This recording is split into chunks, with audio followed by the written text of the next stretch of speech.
Hello Flosstube, it's Lori of Mischievous Stitches. I just wanted to pop in today to share with all of you how I iron my cross stitch pieces. On the video I posted this past weekend, I got several comments, a few questions, and a couple of messages asking about that very thing. Before we get started, just know before I do any video, I iron my cross stitch pieces. It's just a personal preference. Most of the time, they're in a project bag, they're folded over, they're wrinkled from being stitched in hand, and I think it showcases the stitches better. I think that the piece films better, and that you as watchers can see the piece better when I have it ironed. So I pulled out two whips today, one to iron with you here, one that I just ironed, and I've got the supplies. So let me share with you the supplies I have first. First is this mat. It's about 1 inch thick. It is a tabletop quilter's mat. I ordered this one several years ago and I use it only for my cross stitch pieces. As you can see, it'll fit most smaller to medium sized pieces. The best thing that I like about it is that it retains some of the heat. So when you iron on it, if you have the stitches facing down, which is how I like to iron, they're getting some of the heat from the iron because this will retain that heat, some of that heat, but it's not the direct heat from the iron. It's not the same temperature. It's a lighter heat. Also, as well, it's going to retain some of the moisture. So it's not a steam kind of moisture, but when I'm done ironing, when I pick it up to put this away, there is moisture on the counter here. So if you do begin to iron this way, just know you don't want to use this on any type of wood surface, any kind of surface that is going to be harmed by moisture. So the other thing that I use is I use Best Press. This is scent free. There are some that have scented. I don't have a preference, one or the other. But I bought this, actually this bottle years ago, used all the Best Press. And then I bought some of this and I just refill the spray bottle. I keep it and refill it. And then of course I have an iron, so that's all there is to it. So I pulled this piece out. It's a whip from last year. It's my only whip from last year that I need to get working on. This is the piece, just in case anyone is interested. And I've changed the colors. But I had a needle in it, so I removed the needle and I ironed. I always iron from the back. This is the top. The reason for that is I'm always concerned that if I iron over the stitches too much, it is going to distort them. It's going to crush the stitches, and you can tell when they are ironed over, or at least I can, because I look at that kind of thing. And a lot of times I'm looking through magnifiers so I can tell that my stitches are crushed. So when I'm ironing them on the everyday, I flip it over to the back and I give it a couple of sprays of the Aleene's. I hold it away from it. It's not, when I spray it, I hold it maybe 12, 14 inches away from the surface of my piece. And then I iron the back. I will iron from the back on the stitches, but I don't do a lot of repetitive ironing over the stitches in the back either. So when I'm done, I will flip it over and I will stitch around the edges here. But I try to, like I said, avoid the stitches, because think of it this way, if I'm ironing them every week, I'm going to distort those stitches. And I found that in one of my recent finishes on Mary Cotton, which is a Lottie Doll sampler. When I picked it up to knock that whip out, my stitches were distorted. They were crushed. So when I finished up stitching them, because I did stitch it in hand, I did wash it. Now, Mary Cotton is on a piece of Wheat Style Works on the old base, and it was with variegated threads. So I was concerned about bleeding either from the threads to the linen or vice versa. So what I did is I went out and I bought some of these, and I followed the directions, and I put it in and washed it in a bowl with really hot water, as hot as I could handle, and one of these shout catchers. Thankfully, I had no running, but I did have color in this color catcher. It was like a grayish brown. So I was thankful that I used it. And I washed that piece, not only because they're crushed, but it seems like those natural linens kind of puff back up. Maybe I'm wrong about that, but they do perk up from having that bath, just like we do. And they were no longer distorted. So when I ironed them that next time, after I let it completely dry, they look so much better, and they do not appear to be crushed now. So I'm going to pop over now to the piece that I pulled out. Is another whip. It's been a whip for a couple of years. It's a freebie from Paulette Stewart of Plum Street Samplers, and this is a Weeks Dye Works again piece. I think this is Havana linen. And you can see that this has been in a project bag. You can see where it was folded. You can, oop, there's a needle. I need to put that away. You can see that the stitches are not distorted.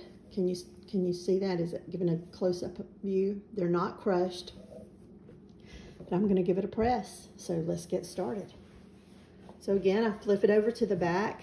Because this piece is kind of big, I'm going to have to maneuver this fabric around, which isn't a problem. And then I'm going to give it a quick spray. You can see where that spray landed. Then I'm just going to let the iron do its work.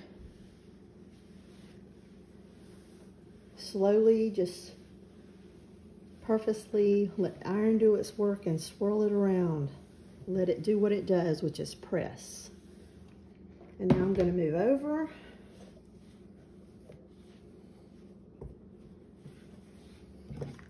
Give it another quick spray.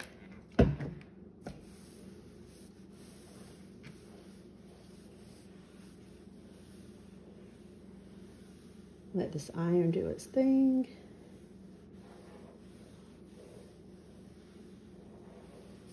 And flip it back over this way again. Position I'm in is kind of awkward, so I apologize. I think I just hit the tripod with my phone again, so I apologize for that. So again, I'm ironing my stitches, but I'm ironing for the other side.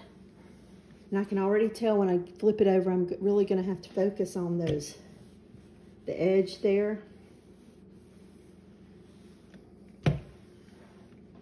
And I'm going to flip it again.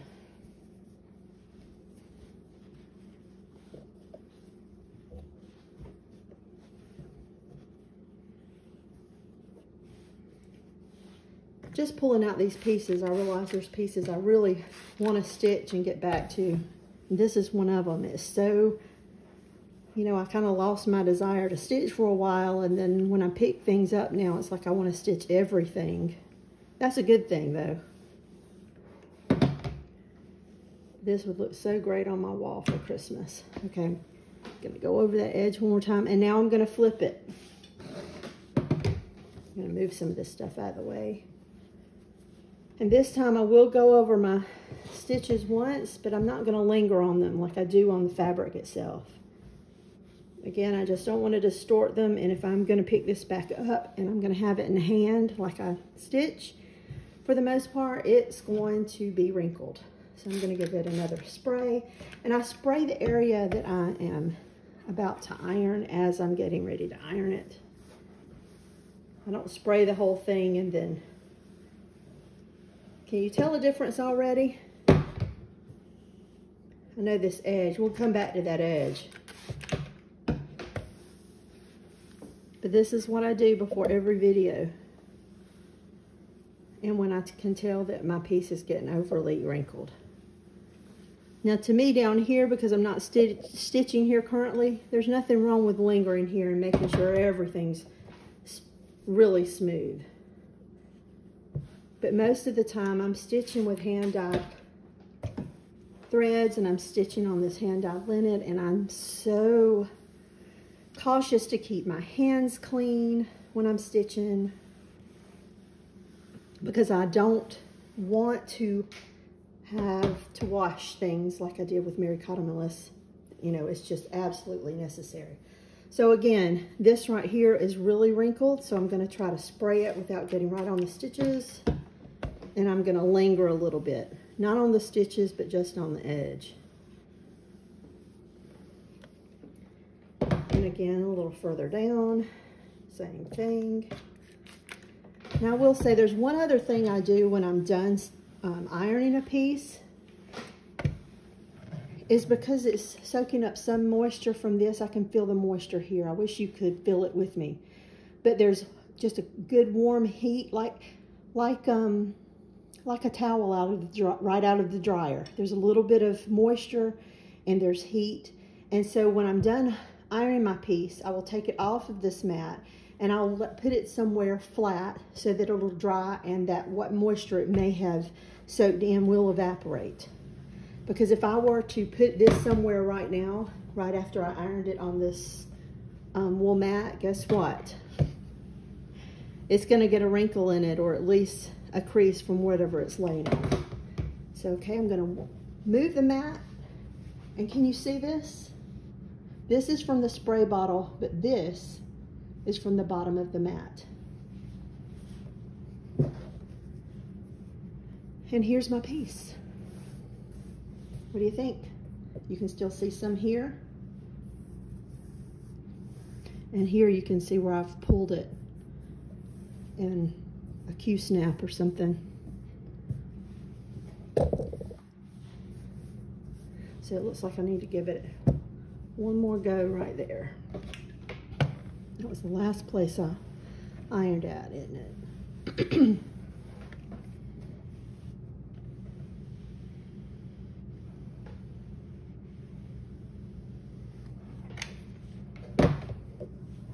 And again,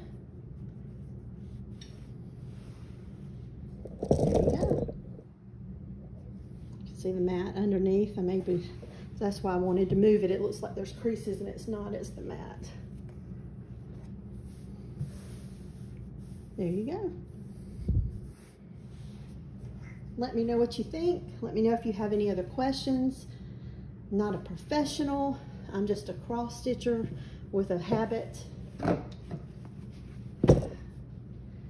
hope you enjoyed the video, and I hope you'll visit with me again soon. Have a great day. Bye-bye.